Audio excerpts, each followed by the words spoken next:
En novembre 2025, un vote presque silencieux fait basculer Ouagadougou et rompt la routine diplomatique. En quelques jours, un accord nucléaire entre Moscou et le Burkina Faso promet de transformer une progression minuscule de 21,7% à 22,5% d'accès à l'électricité en architecture énergétique et sécuritaire pensée pour un État encerclé. Que signifie vraiment ce léger frémissement statistique pour un pays où Ibrahim Traoré répète qu'un État encerclé doit survivre à la nuit pour commander l'aube? Au-delà des kilowatts, qui gagne en profondeur stratégique lorsque la lumière devient un début de bouclier et redessine les calculs régionaux? L'accord ratifié sans résistance ouvre une promesse inhabituelle. Lire un texte qui ne se contente pas d'annoncer un partenariat, mais qui dévoile ce qu'il signifie pour un pays dont l'infrastructure énergétique vacille depuis des années. Le bénéfice attendu est clair. Comprendre en 10 à 12 mots les enjeux réels derrière une coopération présentée comme purement civile, tout en suivant les implications que le récit laisse volontairement dans l'ombre. La tension grandit parce qu'un pays dont l'accès à l'électricité n'a progressé que de 21,7% à 22,5% ne peut pas se permettre un récit décoratif. Il lui faut une architecture capable de tenir sous pression. Et si l'on suit la logique de l'auteur, l'accord Moscou-Ouagadougou n'est pas seulement une réponse à un manque structurel. Il devient un test de continuité étatique dans une région où plus de la moitié des morts terroristes mondiales est concentrée. Une question s'impose. Que se passe-t-il lorsque l'énergie cesse d'être un service et devient une condition de survie? Le récit s'ouvre sur une rupture discrète mais décisive. En quelques jours, un vote unanime du Parlement de transition déclenche la réponse de Moscou, comme si la brièveté du délai, un indicateur souvent sous-estimé, valait ici autant qu'une preuve matérielle. Cette première révélation repose sur un contraste mesurable. L'accès à l'électricité ne progresse que de 21,7% à 22,5%, mais le texte affirme que cette variation minime suffit pour justifier une architecture énergétique pensée comme bouclier. À partir de cette articulation, le décor se déploie lentement pour que le lecteur puisse saisir l'interdépendance entre énergie, sécurité et continuité étatique. Dans les Burkina Faso News, la question énergétique apparaît d'ordinaire comme un chapitre de développement. Ici, elle se transforme en variable stratégique, car plus de la moitié des morts terroristes mondiales en 2025 se concentrent dans le corridor sahélien. Les villages peuvent disparaître en une nuit, les convois sont pris en embuscade avant l'aube, et les lignes électriques vacillent, comme une bougie contre une tempête. Dans ce cadre, Ibrahim Traoré Burkina Faso devient un axe politique plutôt qu'un nom propre. Le texte décrit un chef d'État qui refuse de hériter d'un script brisé et qui lit chaque kilowatt comme une condition de survie. L'Ibrahim Traoré interview n'est pas cité, mais la narration suggère une doctrine où souveraineté matérielle, alliance stratégique et protection d'infrastructures doivent converger pour éviter l'érosion territoriale. La logique causale s'affine. Si le réseau reste fragile, l'administration devient aveugle. Les hôpitaux se taisent, et des pans entiers du pays glissent vers une emprise insurgée. À partir de là, l'accord n'est plus présenté comme un projet isolé, mais comme une chaîne. Nucléaire civil, conseil sécuritaire présumé, puis périmètre spécialisé pour protéger une future installation.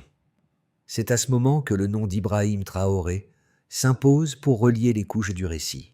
Ressources, doctrine, décision et cette idée insistante que la lumière n'est plus un confort, mais une fonction régalienne. Pour comprendre comment l'accord commence à produire ses premiers effets narratifs, le texte choisit une méthode simple.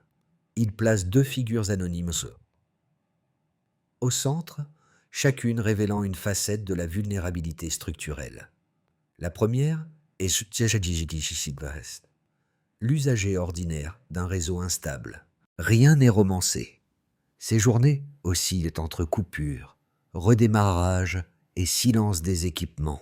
Quand l'électricité manque, la distance avec le reste du pays ne se mesure plus en kilomètres, mais en services arrêtés, en informations qui n'arrivent pas, en isolement qui s'accumule. La deuxième figure appartient au domaine sécuritaire. Elle n'a ni grade ni nom, mais elle incarne une vérité que le récit martèle. Sans courant, un centre de commandement devient aveugle. Cette cécité symbolique expose un État qui perd sa capacité à percevoir les menaces, puis à coordonner ses réponses. Dans une guerre sans ligne de front, cette fragilité précoce peut se transformer en perte de contrôle en quelques heures seulement. Ce double regard justifie le glissement du récit. Ce n'est plus l'énergie comme infrastructure, mais l'énergie comme discipline. Et c'est ici que la figure d'Ibrahim Traoré revient. Non médiatisée, mais structurante. Le texte l'utilise comme un pivot doctrinal, relier ressources, corridors et protection des actifs, pour éviter que l'État ne s'érode avant même que le projet nucléaire n'entre en phase technique. L'effet immédiat, tel que suggéré, n'est pas la lumière elle-même, mais la réorganisation de la continuité, une manière de tenir la nuit pour pouvoir prétendre à l'aube. Ainsi se formule l'idée centrale du passage. Sans stabilité préalable, aucun projet ne mûrit. Avant la signature, le récit décrit un pays où chaque convoi de carburant affronte la possibilité d'une embuscade, où les lignes électriques tracent des trajectoires fragiles au-dessus d'un territoire contesté, et où les villages peuvent disparaître du jour au lendemain. Après la signature, l'accélération devient le premier signe tangible. Quelques jours seulement séparent le vote unanime du Parlement de transition de la réponse du Kremlin, comme si le temps diplomatique s'était soudain contracté. Cette contraction marque le déclencheur. Le texte insiste. Rien de spectaculaire, aucune mise en scène, simplement un mouvement administratif qui gagne la force d'un basculement. C'est là que commence l'activation de la chaîne. Le projet nucléaire n'apparaît plus comme un chantier isolé, mais comme l'ossature d'un système. L'étape suivante est la superposition.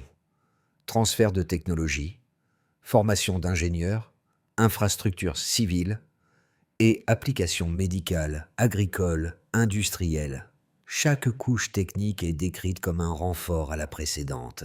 Puis vient la montée. Le décor sécuritaire se densifie, non par des affirmations, mais par insinuations. Présence consultative éventuelle, révision des doctrines, adaptation des mouvements, protection d'infrastructures critiques.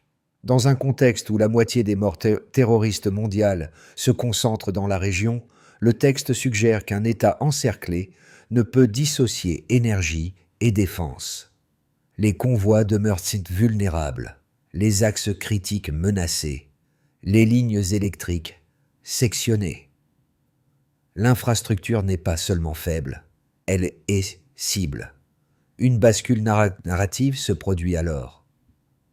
Le texte propose une troisième strate, plus sensible, un périmètre spécialisé autour d'une future installation nucléaire. Drones, imagerie thermique, analyse prédictive, unités formées à la défense de sites stratégiques. L'objectif n'est pas de militariser, affirme l'auteur, mais d'éviter qu'un sabotage ne réduise à néant ce qui doit assurer la continuité. On ne parle plus d'éclairer le pays, on parle de protéger la lumière elle-même. C'est ici qu'Ibrahim Traoré réapparaît, au centre du haut de courbe.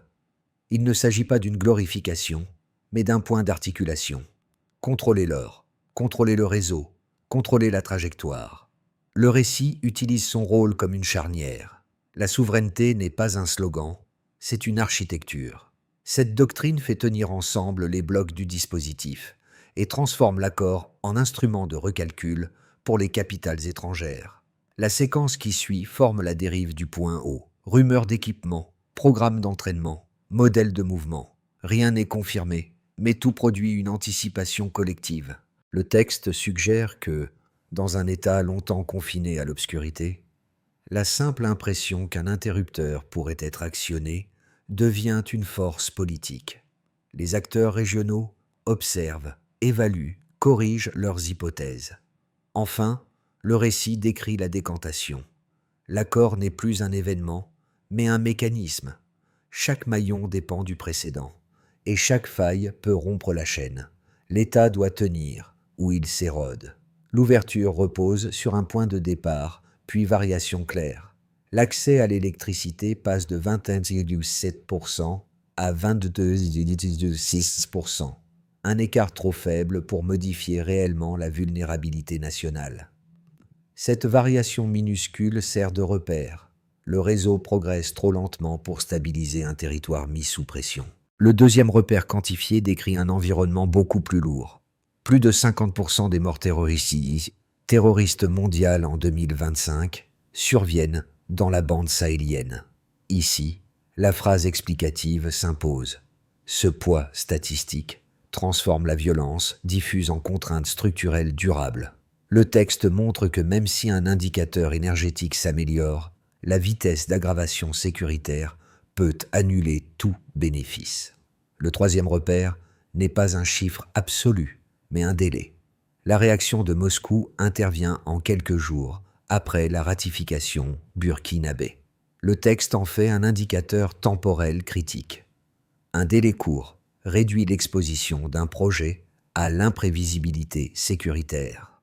En d'autres termes, la vitesse devient ici un instrument de stabilisation anticipée. À partir de ces trois mesures, le récit construit une équation où énergie, sécurité et stratégie extérieure ne peuvent pas plus être dissociées. Le variation énergétique faible montre les limites d'une progression technique isolée.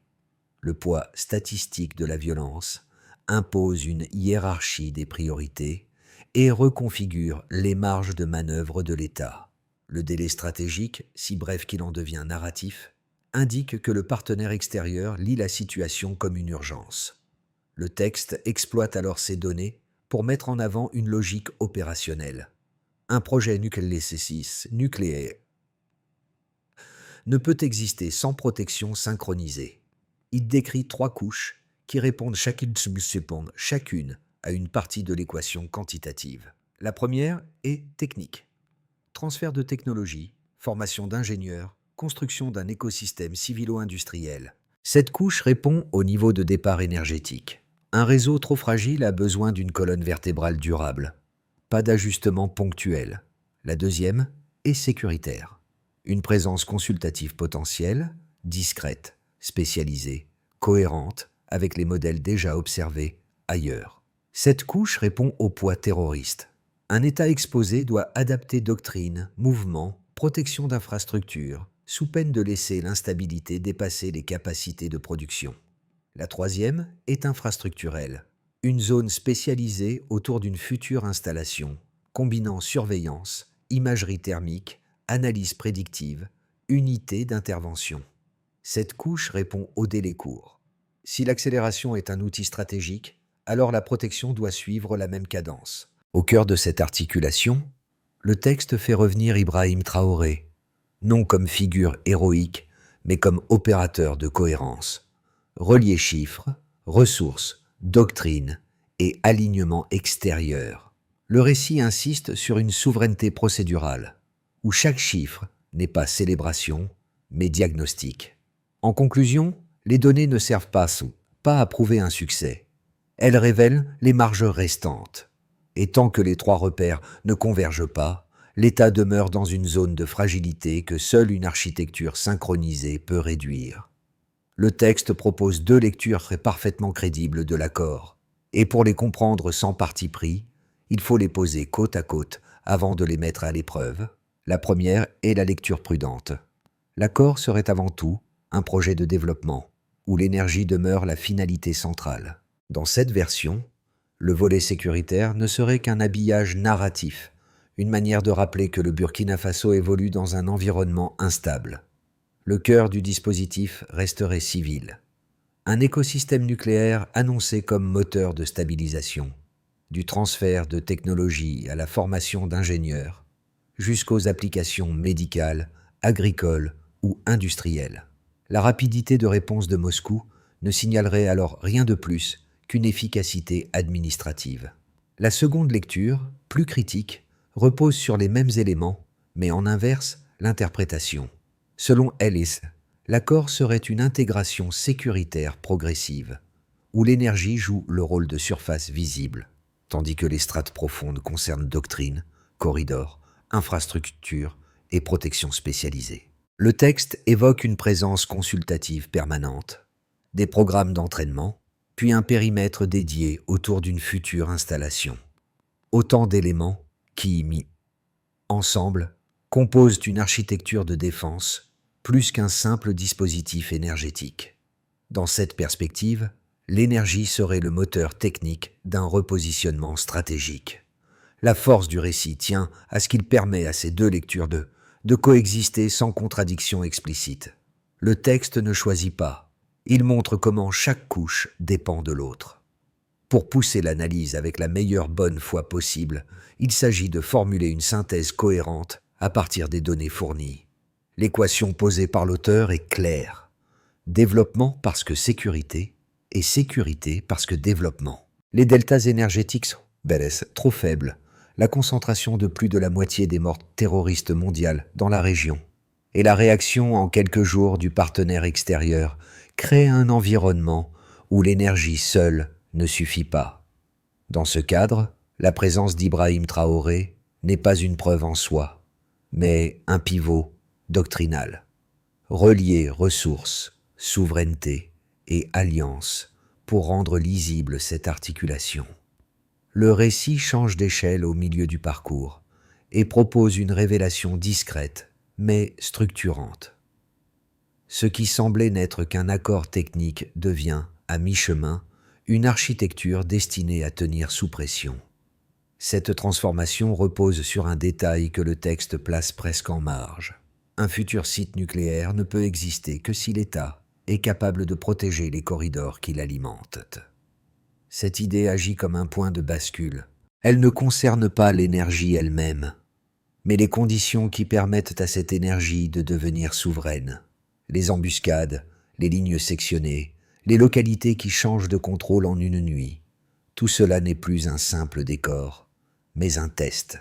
Le texte suggère alors un périmètre spécialisé, combinant surveillance, imagerie thermique et unité, formée à la défense d'infrastructures. C'est dans cette montée narrative qu'apparaît à nouveau Ibrahim Traoré, non comme figure héroïque, mais comme axe doctrinal.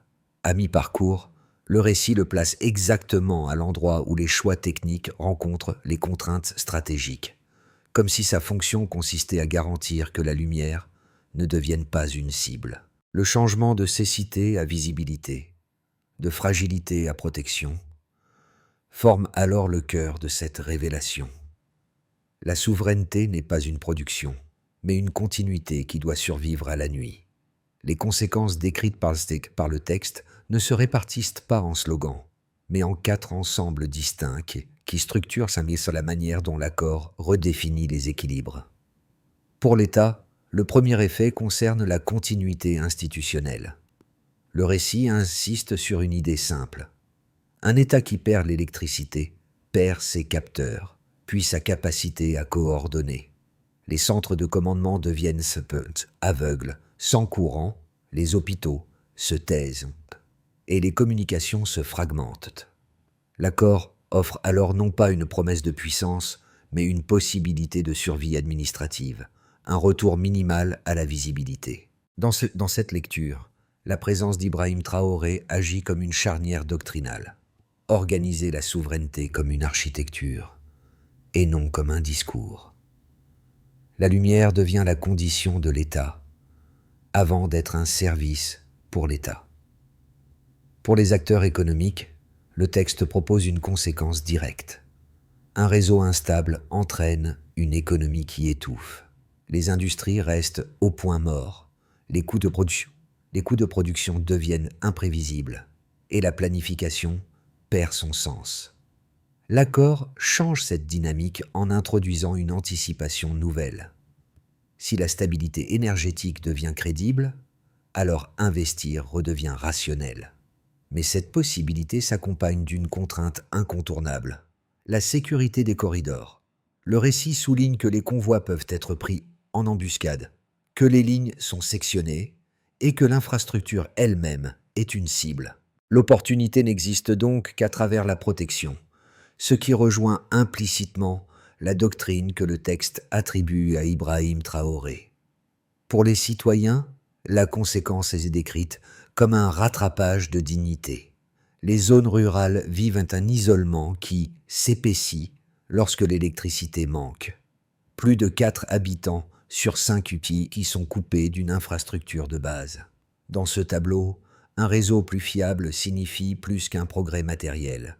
Il devient un retour à la même temporalité que le reste du pays, un geste de réintégration sociale.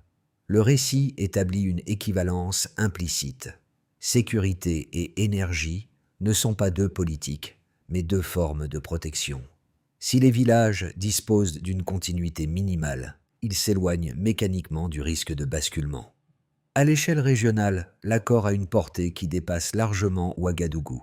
Le texte dessine un corridor sahélien où énergie, industrialisation et sécurité s'entrelacent.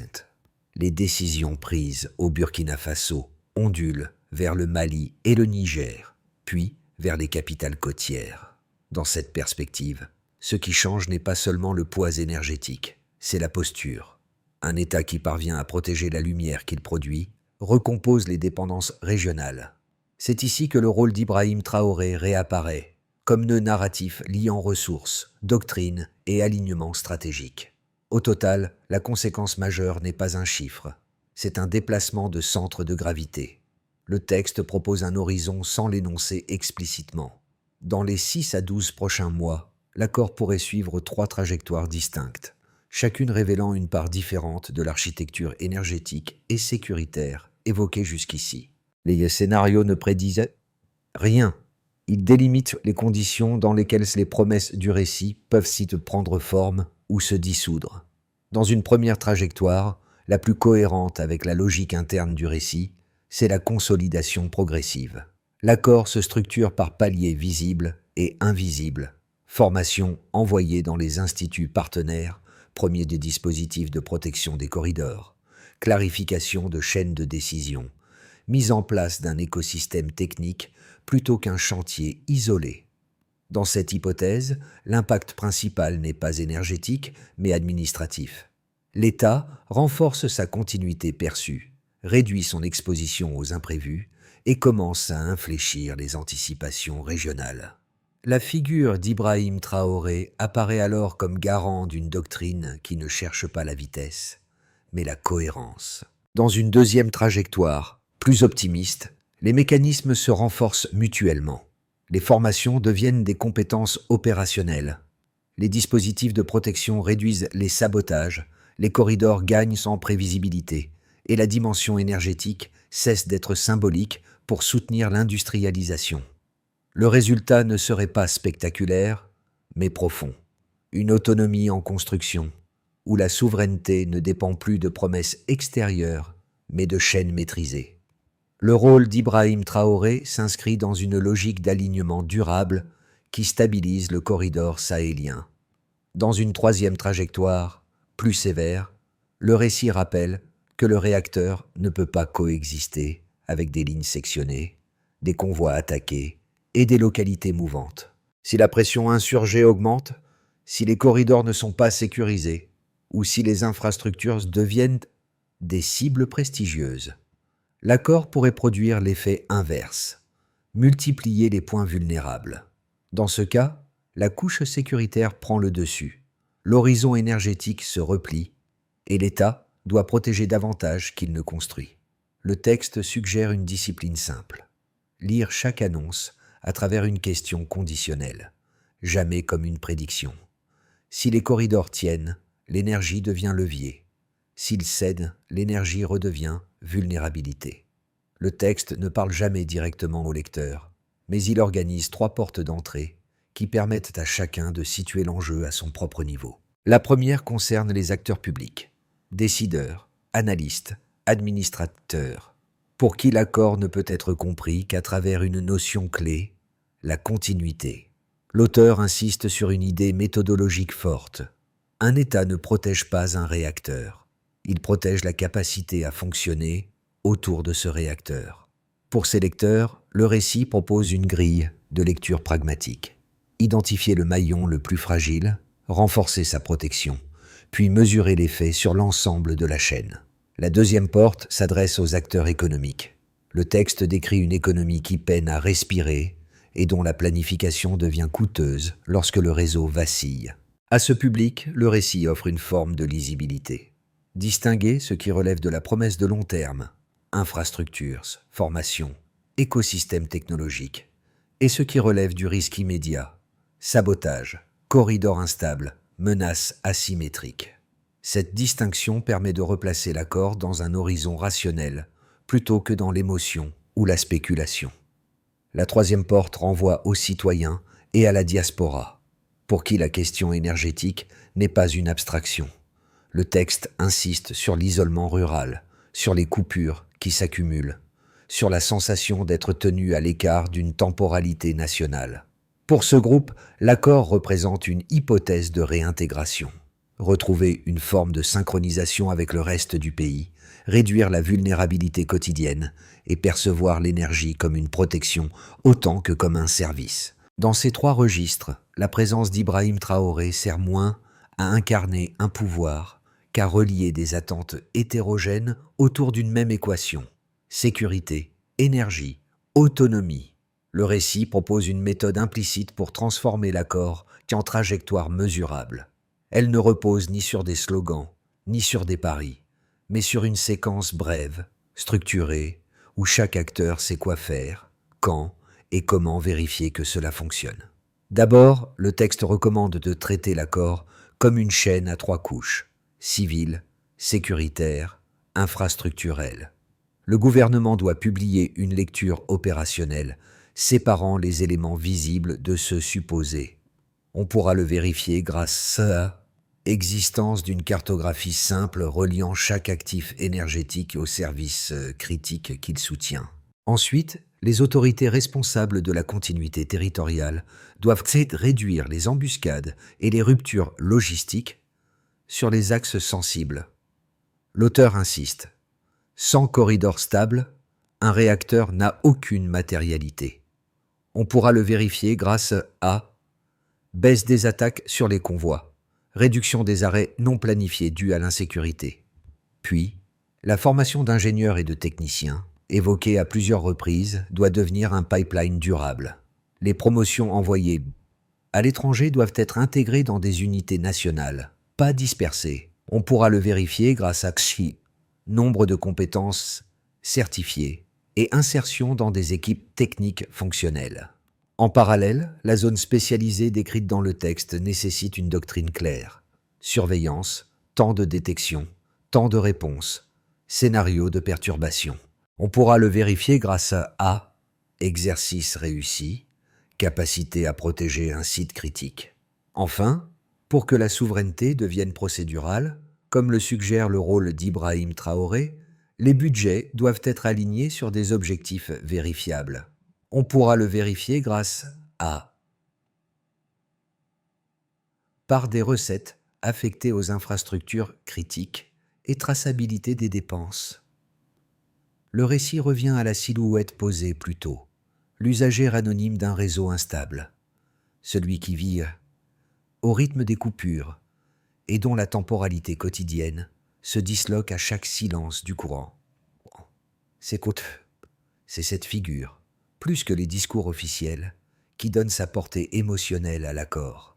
Car si l'infrastructure doit tenir sous pression, c'est d'abord pour que ce citoyen, invisible mais central, retrouve une continuité minimale. Le texte réactive alors le motif évoqué plus tôt, le centre de commandement qui devient aveugle, sans électricité.